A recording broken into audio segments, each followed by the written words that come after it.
Hello everyone, my name is Sonia Saglario, isa akong sari-sari store owner. So, paki-subscribe and like the button para lagi kayong updated sa aking sa mga info-post ko pa na about sari-sari store. So, ang share ko today is ang pinagkaiba guys ng may sariling business at yung nasa abroad ka. So, experience ko na yun guys. So, yun ang i-share ko ngayon dahil alam niyo yun, ang laki ng pinagkaiba.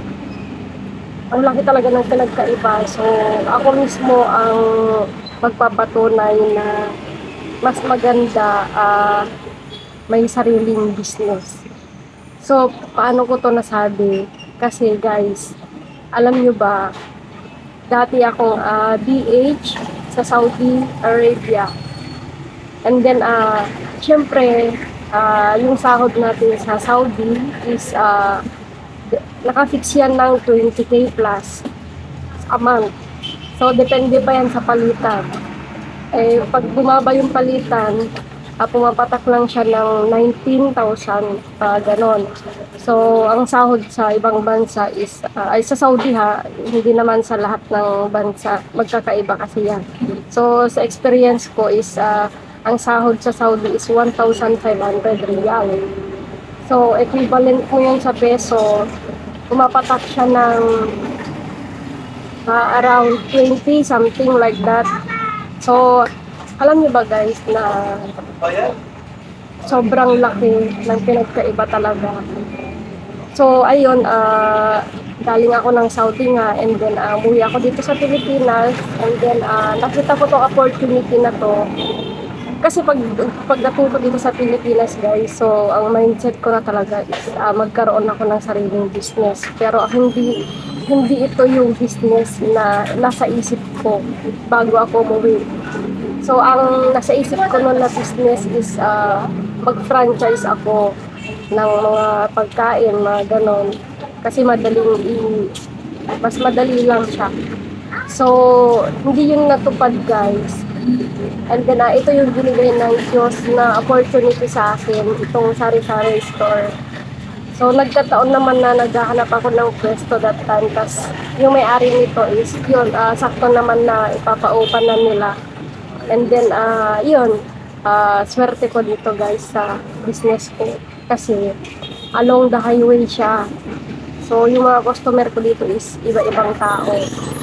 So, ano nga bang pinagkaiba guys, no? So, we're back in the topic. Ang pinagkaiba guys, alam niyo yung sahod ko sa Saudi for 2 years.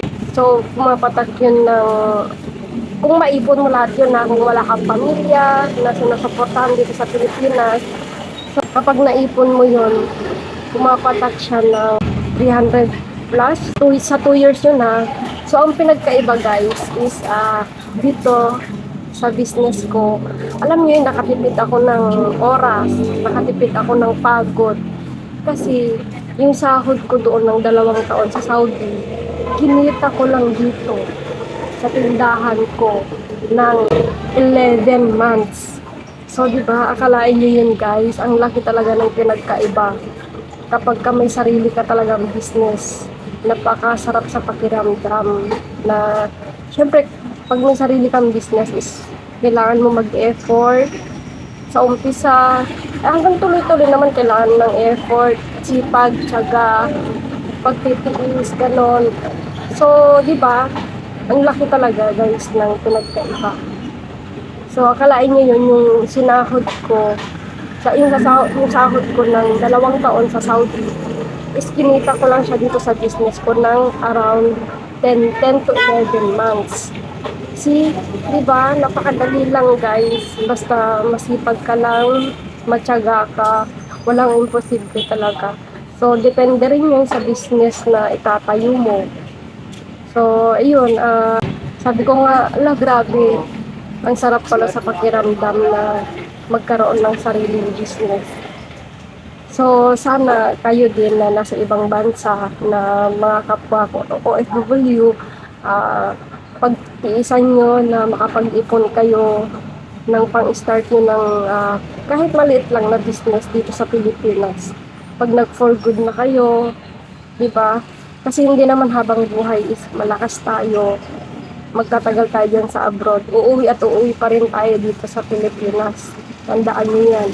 So, mas maganda na mag-ipon kayo. And then, pag nandito na kayo sa Pilipinas, then mag-start kayo kahit anong business. Kasi maganda talaga ang may foreign business.